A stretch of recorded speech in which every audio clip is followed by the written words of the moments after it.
I'm sorry, what's your name, Dave? I'm sorry, who are you? I'm the guy you're writing the article about, Dave Portnoy. Oh, you're Dave Portnoy. Oh, hey, how are you? Good. And this is where sometimes I get myself maybe in trouble by being like, when you throw the first punch, I want to bury you. Ladies and gentlemen, boys and girls, binaries and non, it is your boy Kevin of Swervin' Media. Hope you're having a fantastic day today. In today's video, we're going to be reviewing some of the recent antics by Dave Portnoy. And I have to say, A+. If there's anybody who is really giving a masterclass on how to deal with hit pieces when they come out about you, it is him.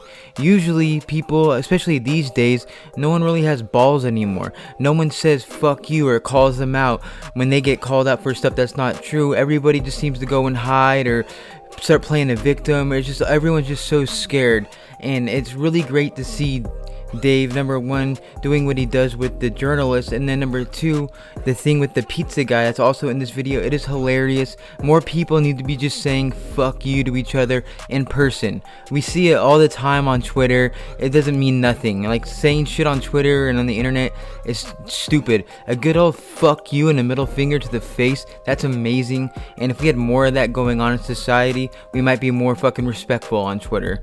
But anyways, before we get into this video, can you please like and subscribe? And yeah, let's get right into this. Speaking of food, you are still in the pizza review business. Yes. So I don't think anyone's ever cornered the market in pizza reviews, but I mean, you are the most powerful figure in American pizza sales. I would agree with that. I Googled you. I was telling you this a minute before we went on. I never Googled you when I Googled you, and at least half the stories are, you know, pizza shop in, name the town, Osterville. Yeah. Thrilled that Dave Portnoy came and ate their pizza. We can change the fortune of a pizza place with this spectacular review. People are thrilled that you come to their shop. Yes. Okay, but occasionally you get someone who's got something going on in his personal life or has a problem with you, and it doesn't go well. So we're going to put this up. This is outside Boston. What town is this in? Somerville. Davis Square. Somerville, Mass. Yep, Davis Square, Dragon Pizza. I don't know how long it was sitting there. It looked, I'm gonna be honest, it looked better in the case. It looked more well done in the case than this one. So we'll see what we got. One bite, everyone knows the rules. It is very thin. I do smell the Parmesan. See what we got. Oh, it's a floppy mess. Strong Parmesan. This is an acquired taste. Like, if you get this, know you're gonna get hit with a left, right in the face with Parmesan. I'm not the biggest Parm guy. How do you score that? Because if you like Parm, fine. If you don't, I don't. 6'4". Dave, Yes. enjoy your pizza as any customer, but I don't appreciate what you do coming in and judging a business with one bite. Well, we do more. Is this your spot? This is my spot. Oh. I hope you enjoy your pizza, but I don't appreciate what you do to small businesses. Well, I help. The good news is I I don't give see you it that way. terrible school.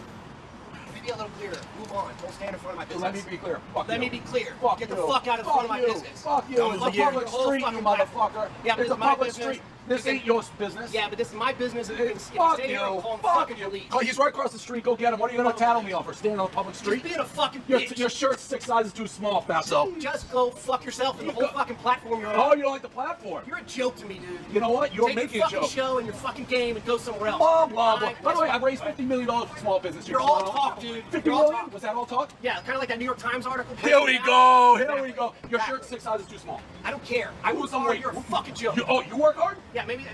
Like, you're so full of shit, dude. How? Tell me how. You're a fucking clown. How? I run a business. I work hard. I do sold my job. business twice. 100 million, 400 million, bought back for a buck. That's a clown? Everything since I got in this business that you represent is an embarrassment Like to this what? business. Like raising 50 million for small Everything. business? Name Everything. it. Name it. Everything. You haven't I named don't one play thing. You haven't named one I thing. make pizza. It's great. It sucks, You're actually. a fucking joke. Name one thing.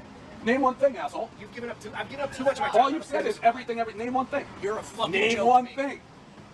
Clown. So right off in the clip, Dave gives the pizza a 6.4, gives it an honest review, and honestly 6.4 is a pretty good review. You can get a lot lower scores, and he always says that he never like goes too low because he doesn't want to hurt these businesses. But now this guy, by going out there, and he probably thought he was taking a stand or doing something noble, but he's probably totally fucked his business now, when instead he could have went out there and said like, hey Dave, I like what you do, you know, been chill with him, and that probably would have grown his business exponentially. But instead he goes out there, says that, then he quotes a New York Times article, and that's the problem with the mainstream media right there. And this happens so much in our current world, where people get these ideas of a person based off of something they saw on like CNN, MSNBC, or New York Times, Washington Post. They read lies, and it creates judgments against people, and they get these narratives in their head, and they think like, oh, that's a bad guy, oh, he's a racist, he's a other R word. And and it's like, dude, none of that shit's true, and that's why our mainstream media is poisoned today. Speaking of that, what is coming up next is the mainstream media trying to go after Dave, but Dave calls up this journalist, and it's just epic as well. He's 2 for 2 on this one. This is Emily. Hey, Emily, this is Dave Portnoy calling. I'm recording you right now, but I've noticed a bunch of people, it seems like you're sending, we have this pizza fest happening on Saturday, and you're reaching out to our advertisers, and you're basically sending an email that says, to the effect, Dave's a misogynist, racist. Do you want to defend yourselves advertising at this event, right? I'm sorry, what's your name, Dave? I'm sorry, who are you? I'm the guy you're writing the article about, Dave Portnoy. Oh, you're Dave Portnoy. Oh, hey, how are you? Good. I love that. right away, she's like, so what's your name, Dave? He goes, yeah, I'm the guy you're writing the article about, Dave Portnoy. Oh, hi, Dave Portnoy. It's like, dude, that had to feel amazing. You can tell right away that she is just a snooty little leftist biznatch. You know, well, one of those, just one of those. You know exactly what I'm talking about. Dave really does put her in the gauntlet here. Good. No, I'm not. I haven't said anything like that. Well, I can read if you want. If you want, I can read what you actually sent. I have it. Yeah, read, because I sent a bunch of notes, so I want to make sure I know which one. Okay. We are planning to write about the festival and how some of the sponsors and participants have drawn criticism by seemingly to associate themselves with Dave Portnoy, who has a history of misogynic comments and other problematic behavior. I want to make sure that Blank had a chance to respond to this, since the company is the most prominent of their partners of his festival. Oh, that's the one I sent to, which was definitely the most pointed of them, because I really did want them to respond, and I was hoping to get something from them. Do you think that's fair? Like, I totally disagree with the assertions of what you said, that misogynic and all that stuff. So, like, it kind of backs people into a corner. So I'm happy to go over anything. I mean, you have...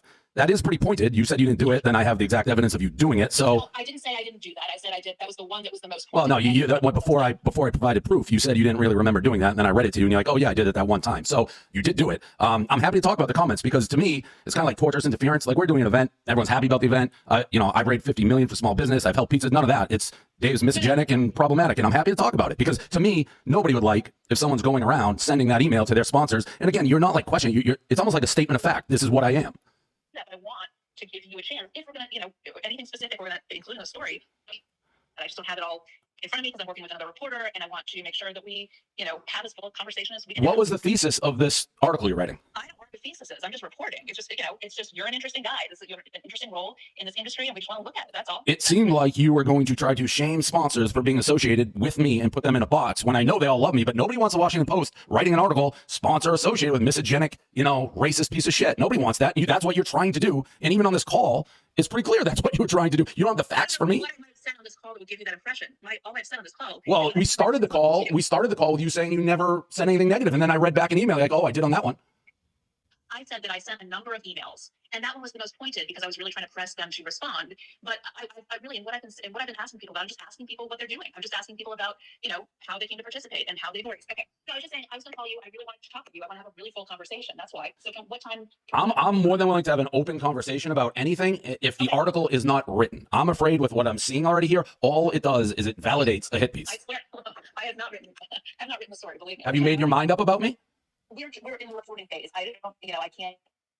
For me to say, and I'm also working with somebody else. But that seems like a pretty straightforward question. That, have you made your mind up about me? If you can't answer that, no.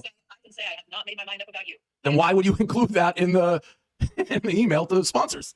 Because I was hoping for a dialogue with them. Sometimes you have to say something like, this is like, it's sort of a reporting tactic. When you want someone to respond, you kind of have to indicate that there might be something negative, and then you get them to engage. That's all I was trying to do. I really wanted them to engage with me. That is a sad state of journalism, if that's a tactic that you have to, what I would say is make up something about somebody. There might be something negative, and so you want to give people a chance to respond and have a conversation with you. That's what I was trying to do. But at the same time, you're saying you don't know that that's actually truth, so you're leading with something that you haven't done enough research to know if it's valid. I'm saying there might be a fuller picture, and that's what I want to talk to you about. And I want to set up a time tomorrow morning, maybe.